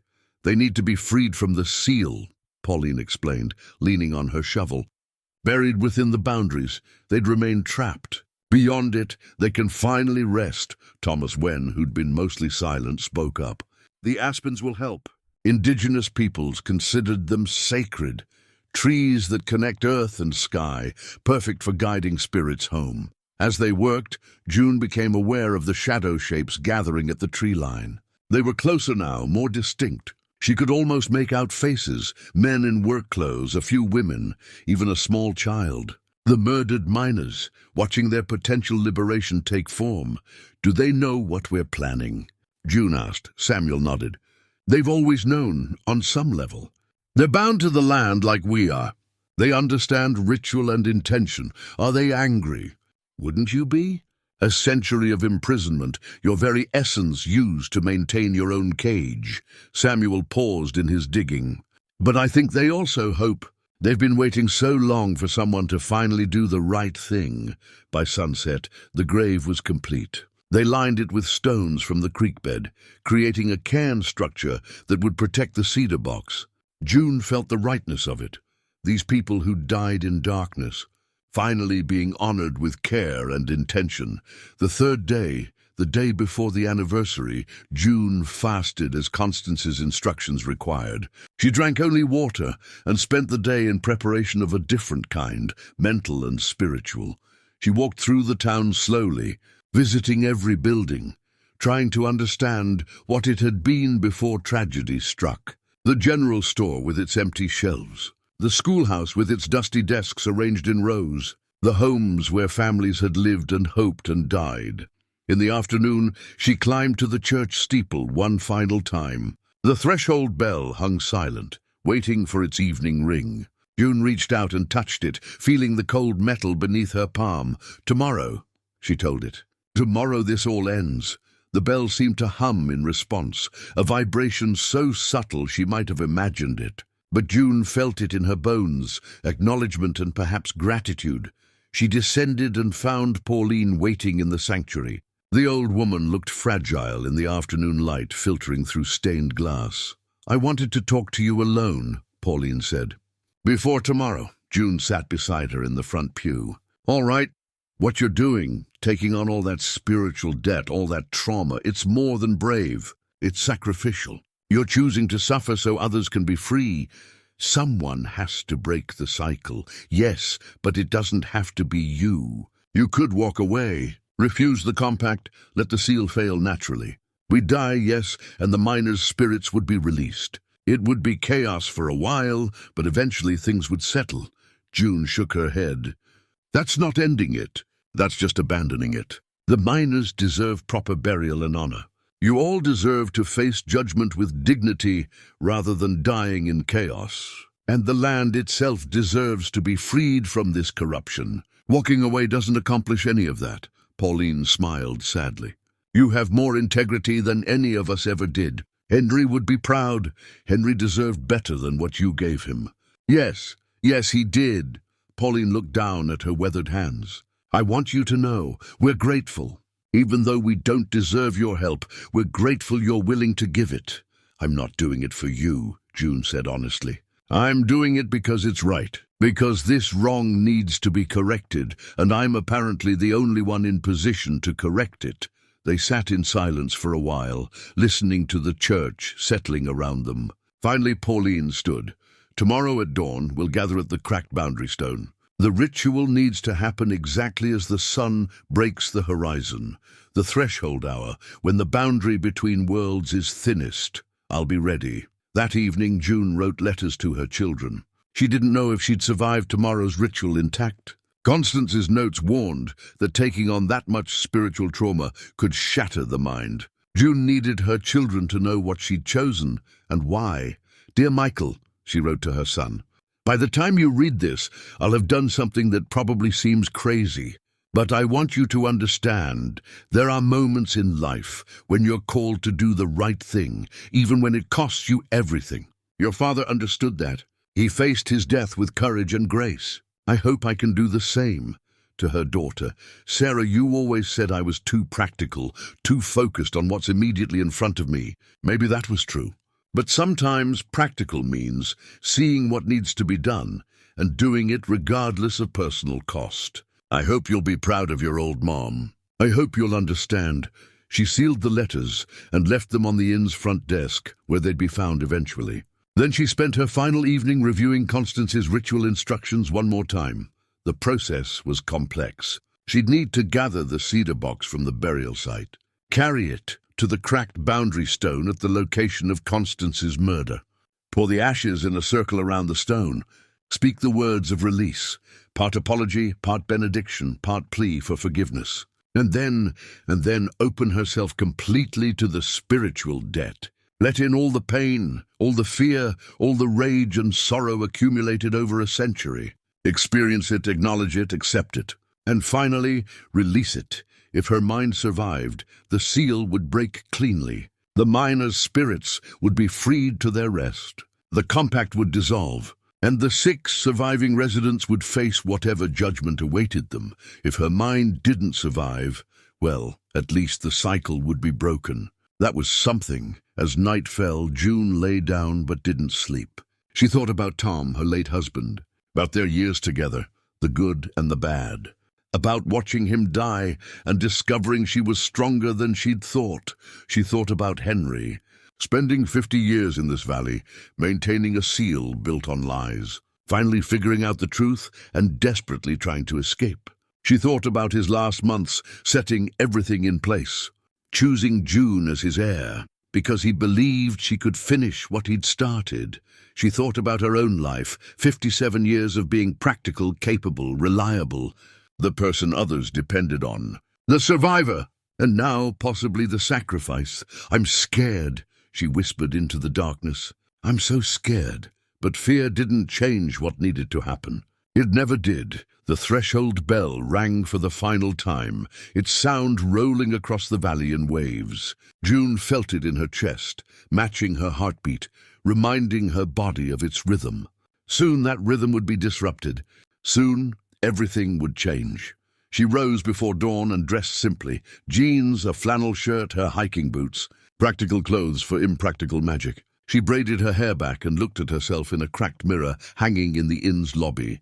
"You can do this," she told her reflection. "You've survived worse." But had she? Watching Tom die had been the hardest thing she'd ever endured. Would tomorrow be harder? Could anything be harder than that slow grief? Yes, a quiet voice in her mind answered. Experiencing 37 deaths simultaneously. Living through a century of imprisonment in seconds. Feeling the weight of betrayal and murder. That would be harder, but necessary. June stepped out onto the inn's porch. The valley lay dark and quiet, waiting. To the east, a faint glow suggested dawn approaching. The final dawn of the compact. The last threshold hour. One by one, the 6 residents emerged from the tunnels and made their way to where June stood. They looked like what they were, elderly people at the end of a very long road, ready to finally stop walking. "It's time," Samuel said. June nodded. She'd stopped at the burial site earlier and retrieved the cedar box. It felt heavier than it should, as if the ashes inside had weight beyond the physical. Together, the 7 of them walked through the sleeping town one final time. Past the church where the bell hung silent. Past the homes where families had once laughed and loved. Past the general store and the schoolhouse and all the empty spaces that held the ghosts of ordinary lives. They reached the cracked boundary stone just as the eastern sky began to lighten from black to grey. The shadow shapes that had been haunting the perimeter were gone. In their place stood more solid figures, translucent but distinct. The miners in their work clothes, a few women in long skirts, a child holding what might have been a doll. They watched silently as June set down the cedar box and began to prepare. Their faces showed no anger now, only hope. And perhaps, after a century of waiting, a kind of peace. The sun touched the eastern peaks, painting them gold.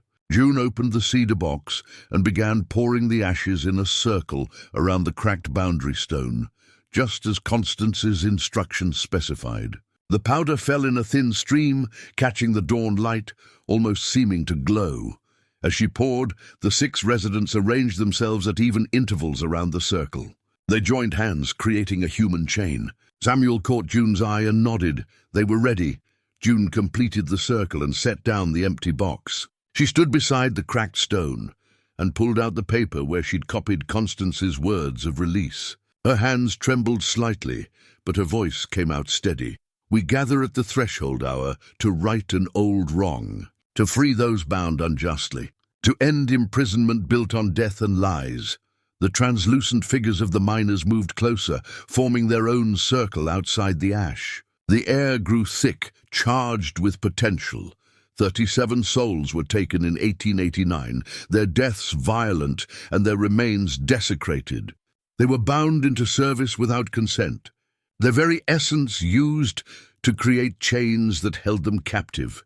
June felt something shift, the boundary itself responding to her words, recognizing the ritual's purpose.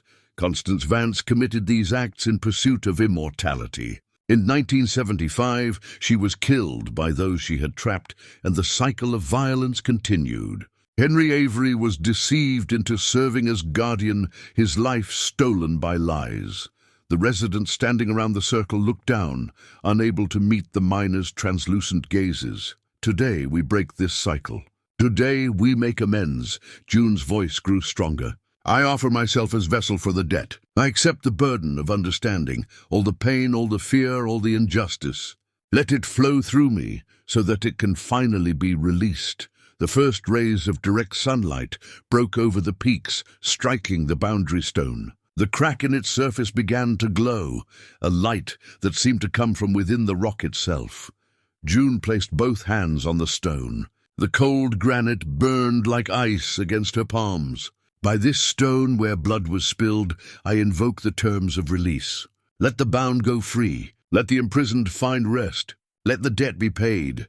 The world lurched. June gasped as the first wave hit, sensation more than memory but carrying the weight of both. She felt the darkness of the mine shaft, the excitement of discovery turning to horror. The ground opening beneath countless feet. Something vast and hungry reaching up from below. "No," she tried to say, but more came flooding in. Terror. Pure, animal terror, as miners realized they'd broken through into something wrong. Running through tunnels, trying to escape, but the wrongness followed. It touched them, changed them, showed them perspectives human minds weren't meant to comprehend. June's legs buckled, but she kept her hands on the stone. The residents tightened their circle, lending what strength they could.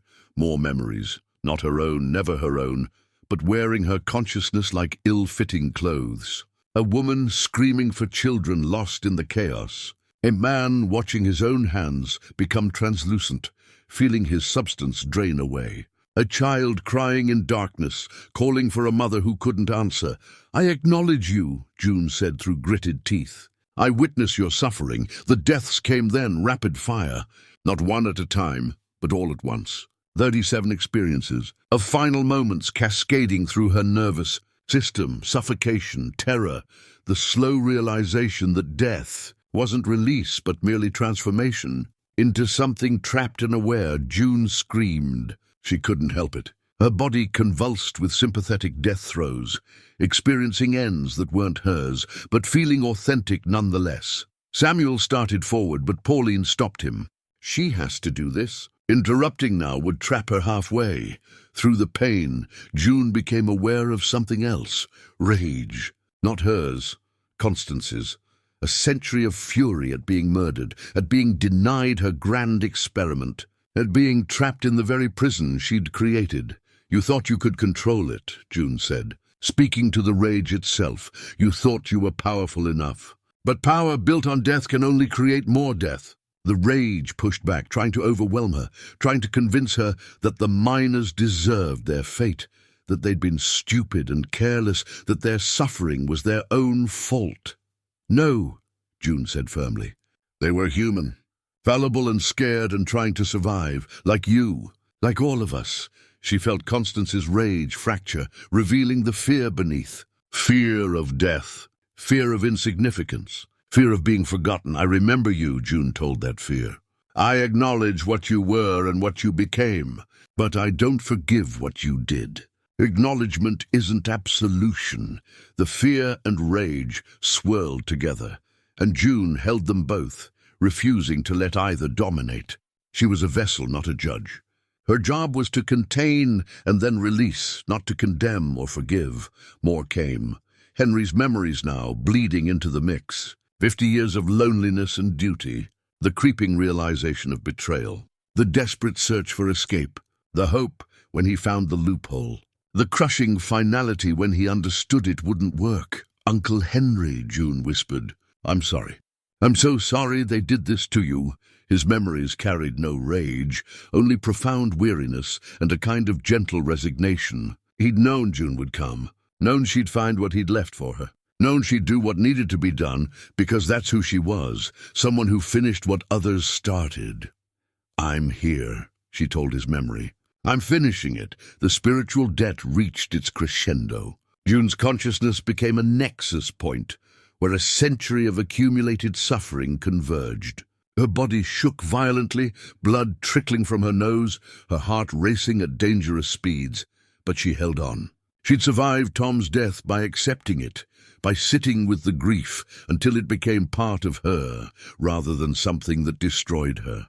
She applied that same principle now, letting the pain flow through rather than trying to block it. "I witness," she said, her voice raw. "I acknowledge. I accept." The final layer came, the resident's guilt. Samuel's 50 years of carrying the weight of murder. Pauline's shame at the deception. Robert's grief over his wife's death. All 6 of them, their collective remorse and self-loathing pouring into June like poison. "You were wrong," she told them, told their guilt. "But you were human, scared and desperate and human." Around the circle, the 6 residents began to change. Their bodies grew more substantial even as they aged rapidly. The compact that had frozen them in extended time released its hold. They aged years in seconds, skin wrinkling, hair thinning, bodies bending under the weight of their true chronological age. But their faces showed relief. Finally, time was catching up. Finally, they could rest. June felt it all, their relief mixing with the miner's hope, with Constance's fragmenting rage, with Henry's gentle release. A century of tangled emotions and spiritual debt flowing through one human consciousness, threatening to shatter it completely. Her vision blurred. She couldn't tell any more where her own thoughts ended and the memories began. Was she June? Was she one of the miners? Was she Constance? Was she a hand found hers? Small, warm, solid. She looked down through tears and blood and saw nothing, but she felt it. A child's hand, one of the young miners who died in that first catastrophe. The child's presence seemed to say, "You're not alone. We're here with you." Other hands joined the first, translucent but present. The miners reaching across the boundary, lending their strength to the woman who was setting them free. June drew a shuddering breath and spoke the final words of the ritual. "By my will and my witness I release you. All debts paid, all bonds broken, all souls freed." The boundary stone exploded. Not physically, it remained intact, but spiritually, magically, the seal it represented shattered like glass. Energy rippled outward in waves, striking the other boundary stones around the valley. They cracked, their symbols going dark, their power dissipating.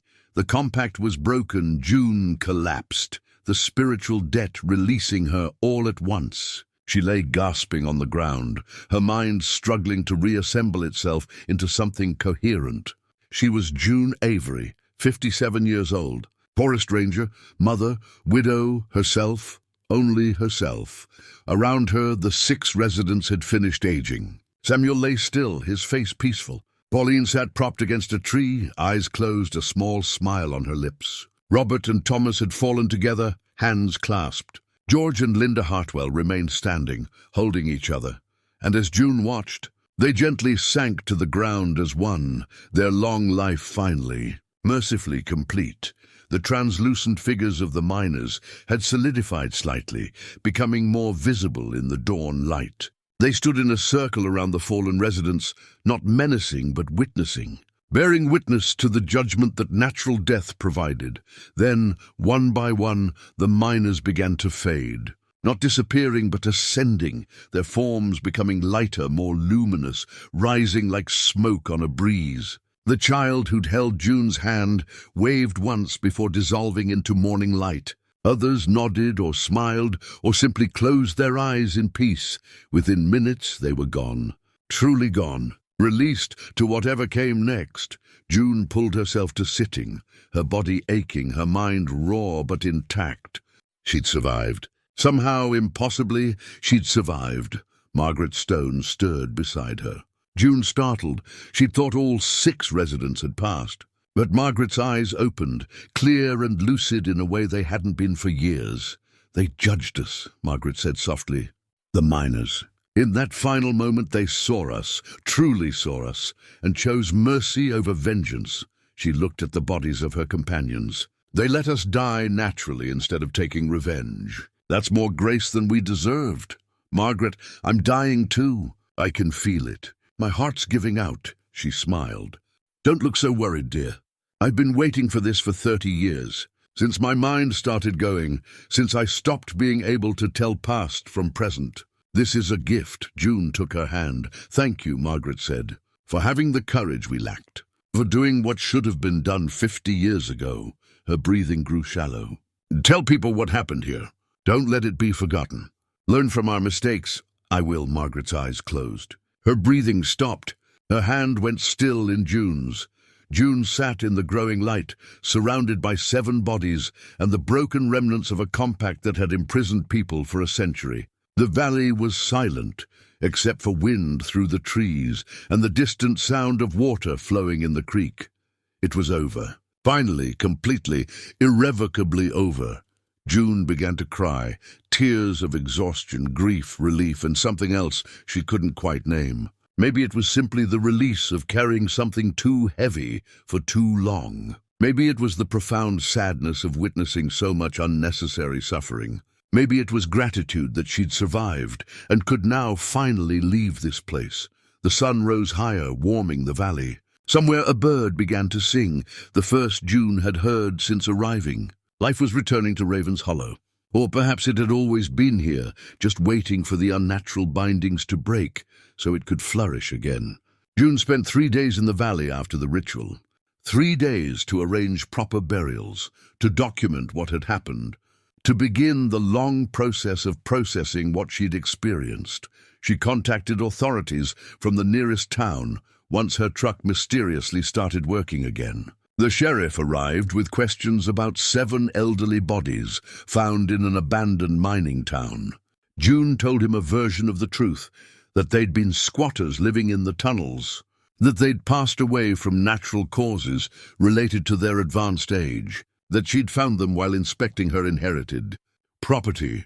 The sheriff accepted this explanation with the weary resignation of someone who'd seen stranger things in rural Idaho. He arranged for the bodies to be transported, for death certificates to be filed. June provided what identification she could from the residents' personal effects. She also insisted that the miners' ashes be given proper burial. "They were part of the original mining camp," she explained. "They deserve to be honored," the sheriff agreed, perhaps sensing something in June's intensity that discouraged argument. The cedar box was buried in the aspen grove with a simple marker, "In memory of those lost in the Raven's Hollow mine, 1889, may they rest in peace." June stood at the grave as the sheriff and his deputy covered it with earth. She whispered words only she could hear. "You're free now. Thank you for your mercy. Thank you for letting me survive." No answer came, but she felt a subtle shift in the air, acknowledgement perhaps, or maybe just whined through the aspens. On the 4th day, representatives from the Shoshone-Bannock tribes arrived. June had contacted them immediately after the ritual, explaining what she'd learned about the valley's history and her desire to transfer the land to indigenous protection. They brought elders who walked the valley slowly, feeling its energy, consulting with each other in low voices. Finally, they returned to where June waited by the inn. "This place has suffered," one elder said. "The land itself carries trauma, but it can heal, given time and respect. Will you accept the transfer?" June asked. "Yes, we'll designate it as a heritage site, protected, undeveloped, a place for teaching about the importance of respecting what's beneath the earth." About the cost of disturbing sacred spaces, June felt relief wash over her. "Thank you. That feels right. There's one more thing," the elder continued. "You've been marked by this place, by what you experienced during the ritual. That kind of spiritual trauma leaves traces." June knew it was true. She still had nightmares, flashes of the miner's final moments, echoes of Constance's rage, fragments of Henry's loneliness. Some mornings she woke uncertain which memories were hers and which belonged to the dead. "We have ceremonies that can help," the elder offered gently. "Cleansing rituals, ways to separate what's yours from what you carried for others." "I'd like that," June said quietly. When this is all settled, the legal transfer took another week. June signed documents transferring all 200 acres to tribal stewardship, refusing any payment beyond coverage of her expenses. The land had cost her enough already. She wanted nothing more from it except the freedom to leave. On her final morning in Raven's Hollow, June walked through the town one last time. The buildings looked different now, somehow lighter. Or perhaps it was her perception that had changed. Without the weight of the compact pressing down, the valley felt like what it was, just an old ghost town, slowly returning to nature. She stopped at the church and climbed to the steeple one last time. The threshold bell hung silent and would remain so. Its purpose had ended with the compact. June reached out and touched it gently, remembering how its ringing had resonated in her chest, how it had marked the passage of cursed time. "Rest now," she told it. "Your service is done." At the inn, she gathered her camping gear and did a final check of the rooms. On the mantel, Constance Vance's portrait still hung. June considered taking it down, destroying it even, but decided against it. Let the tribes decide what to do with it. Let them decide what stories to preserve and which to let fade. She did take Henry's compass, though, the one she'd found in the desk drawer her first day here. It worked properly now, its needle pointing true north. The demagnetization that had made it spin uselessly was gone, dissolved with the compact's breaking. She slipped it into her pocket, a tangible connection to the uncle who'd trusted her to finish what he couldn't. Her truck started on the first try. June paused before putting it in gear, looking out at the valley one more time. The mountains stood eternal and indifferent. The pine forests whispered in the wind, and somewhere beneath it all, Shaft 7 remained sealed, not by magic now, but by thousands of tons of earth and stone. Whatever doorway the miners had opened in 1889 would stay closed. The indigenous elders had been clear about that. The site would be permanently sealed, marked with warnings, protected from future disturbance. June put the truck in gear and began the long drive down the mountain road. The first time she hit cell signal, her phone exploded with notifications. Dozens of worried messages from her children, increasingly frantic as days passed without contact. June pulled over and called Michael first. "Mom, where have you been? We were about to file a missing persons report." "I'm sorry, honey. No signal up in the mountains, and things got complicated." June's voice cracked slightly. "But I'm okay. I'm coming home." "Complicated how?" "What happened?" How could she explain? "I'll tell you everything when I see you. It's a long story. Just know that I'm safe, and I'm proud of the choice I made." She called Sarah next, had a similar conversation. Both her children wanted her to come stay with them, worried about her being alone after such a strange ordeal. June promised to visit soon, but insisted on returning to her own house first. "I need my own space to process everything," she explained. "I need to be somewhere familiar while I sort through what happened." The drive back to Missoula took 6 hours. June stopped twice, once for gas and food, once because she suddenly needed to pull over and cry. The spiritual trauma the elder had mentioned was real. Sometimes memories that weren't hers would surface unbidden, the taste of mine dust, the feeling of hands becoming translucent, the weight of 50 years of isolation. But she'd survived. That mattered. She'd broken the cycle, freed the imprisoned, and walked away with her mind intact. Scarred, yes. Changed, absolutely. But intact. Home was exactly as she'd left it. The small house she'd shared with Tom, now hers alone. June carried her gear inside and stood in the kitchen, feeling the normalcy of it wash over her. Electric lights that worked with a switch. Running water. Neighbors visible through the windows. Simple things. Precious things. She spent the evening writing, documenting everything that had happened at Raven's Hollow, while the memories were still fresh. She wrote about the compact, about the 6 residents and their 50 years of guilt, about the miners and their century of imprisonment. She wrote about Constance Vance's tragic hubris and Henry's patient suffering, and she wrote about choice, how we inherit not just property, but the moral obligations that come with it. How sometimes the right thing costs everything but is still necessary. How breaking cycles of violence requires someone to be brave enough to say, "This ends with me." The tribal representatives had been right to accept the land. They understood what it meant to respect places where the barrier between worlds grew thin. They knew how to honor the dead without trying to control them. They would ensure that Raven's Hollow became a place of teaching rather than a place of terror.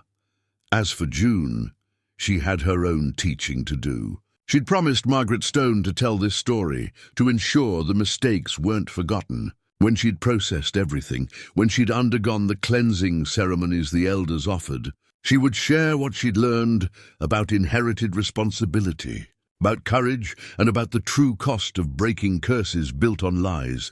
But tonight, she simply sat in her own home, drinking tea from her own mug, feeling the weight of her inheritance slowly transform from burden into wisdom. Uncle Henry's compass sat on the table beside her, its needle pointing steadily north, true, reliable, free, like her.